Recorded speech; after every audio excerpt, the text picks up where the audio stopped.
How's it going, everybody? And welcome to the Stormblood review. This is the expansion that actually sacrificed PS3 support. Ain't that crazy? This whole expansion, they sacrificed a whole console just so you can enjoy it. And you probably didn't. Let's get into it.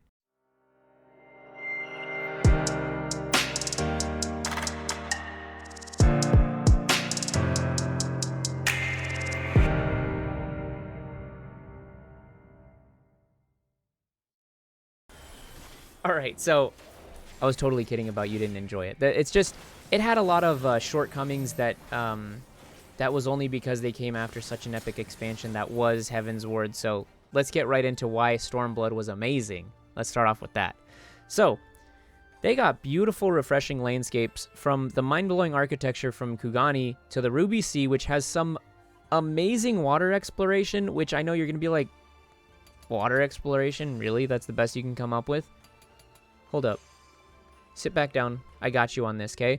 The water exploration in this game is absolutely amazing because your mount speed, when you mount underwater, you actually, it seems like you swim a lot faster than you fly. And it just getting around the map, it saves you. Honestly, it saves you because Stormblood is such a massive fucking map. It's insane. So you get around so much faster, and I'm so grateful that they did that because, whew, definitely saved me.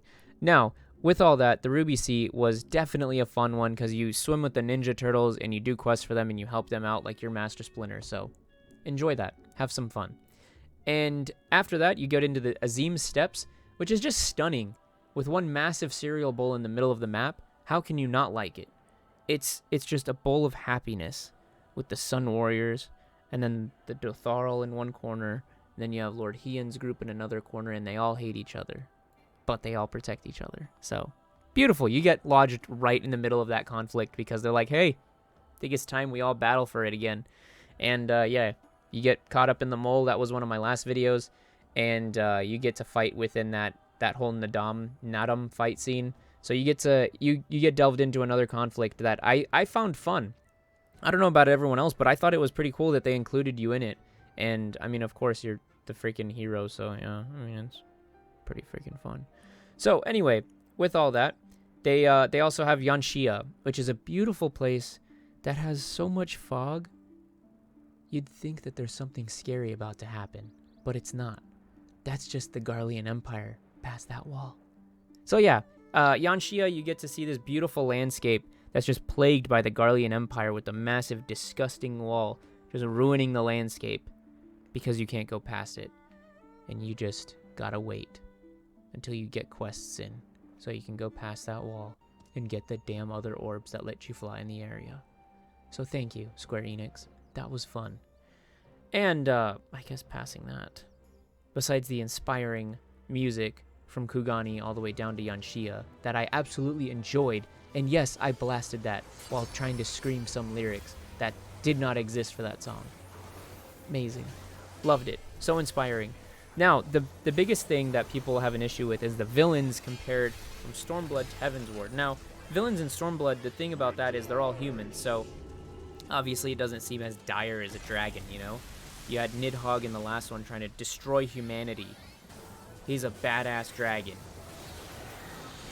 Yotsuyu, who just had a very, very sad origin story, who is kind of justified in what she's been doing because, I mean, really, she was born in the town of, like, that Kugani, like, peninsula stuff, or place, and she was abused, told to take it, and obviously she's just like, you know what, I had enough. Snapped, and next thing you know, she's working for the Garleans, oppressing her own people because they didn't even help her, so why should she care about them? Although I do agree, I do also believe that maybe something else could have been done, but hey, I wasn't in her shoes, so I wouldn't know. Justified in my eyes. But yeah, you end up taking the steps to go against her and fight against her regime, and it is a very, very, very fun time on that. I enjoyed the quest line for that, and that's pretty much like the main story of Stormblood, is just trying to get the Garlean Empire here, out. You don't want them here anymore. So you team up with Lord Hien, Gosetsu, the Ninja Turtles, Lady Yugiri, who reminds me of Sylvanas because of her armor, and a couple other people, and some pirates that are just the pirates in this expansion. You guys are gonna love them so much. Favorite characters in this entire expansion. One of them reminds me of Von Jogia, so I liked it. It seemed pretty cool. So with all that, the conflict was very interesting, but the thing that I liked the most was the character development for Lys. Lys and Lord Hien had the most character development in this entire expansion. Let's get into it. Lys goes through the most character development and comes out of her shell finally because she was trying to be Yida for so long. And then after that, she's kind of just there, you know? She's just ran off and did her own thing trying to find herself for a whole ass expansion. So she is very hot-headed, but she's a very, very, very devoted leader to the Alamegan resistance. She wants nothing but the Alamegans to be free. That's it. That's all she wants, and she will stop at nothing to get that, and I respect that. She wants her people to be free, and I completely agree. She's like the One Punch Man, but angry. It's so cool, man. I love Lys, and if you haven't seen the intro to Stormblood, please go watch that. I'll link it up on my channel because I really do feel like you need to watch that because it's just so beautiful. It's amazing. It really shows Lys changing into the role, you know, of a monk or a pugilist or, yeah, the monk. Amazing. Now, the biggest difference between Stormblood and Heavensward was the lack of cool enemies. To me, human enemies can't be as epic as dragons. And that's just my opinion. I just feel like dragons are always just such a beast of, like, good luck. Because you're about to go against a god. And, yeah, and this one is just humans being humans, you know? Just completely being, I guess, what humans do best. So, take that and do whatever you want with that one. I don't know what you're going to do with that, but do it. And I think that it did good for the expansion, but again, I feel like because it came after Heavensward, which was such an epic dragon fight, it had a very hard time keeping up with it because people wanted to see more battles like that. I will say Lord Xenos definitely does give you some satisfaction, but he's like, it's a weird enemy because he kind of like promotes you and he like hypes you up because he wants such a good fight, but then he tries to kill you. So I don't know. It's very masochistic of him, but it's weird.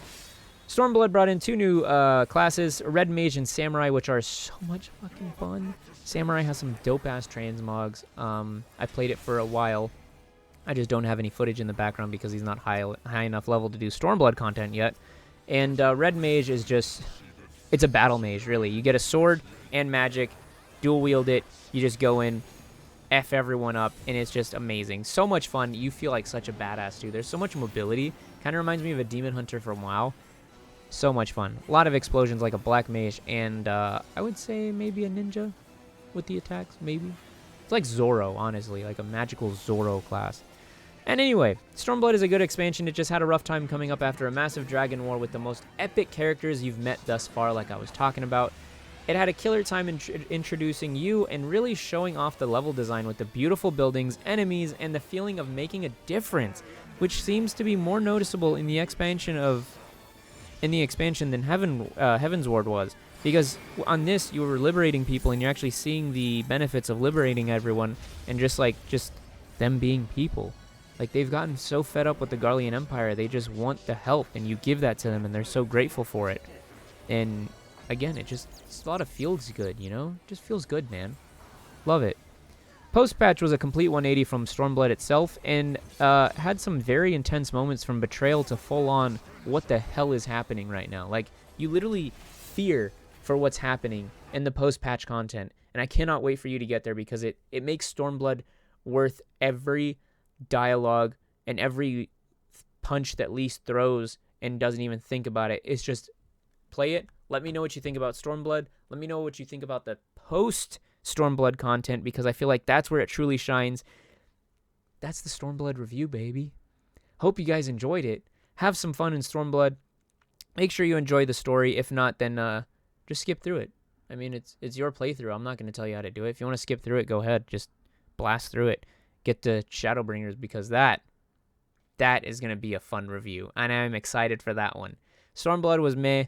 Shadowbringers, I think Shadowbringers for me beat Heavensward. That's how fucking epic it was. So anyway, guys, peace out. Catch you all in the next one. Let me know what you guys think down in the comments of Stormblood and the content that I just went over. No spoilers, though. Keep it spoiler-free for everyone else. Peace out. Catch you guys in the next one. Keep the grind on.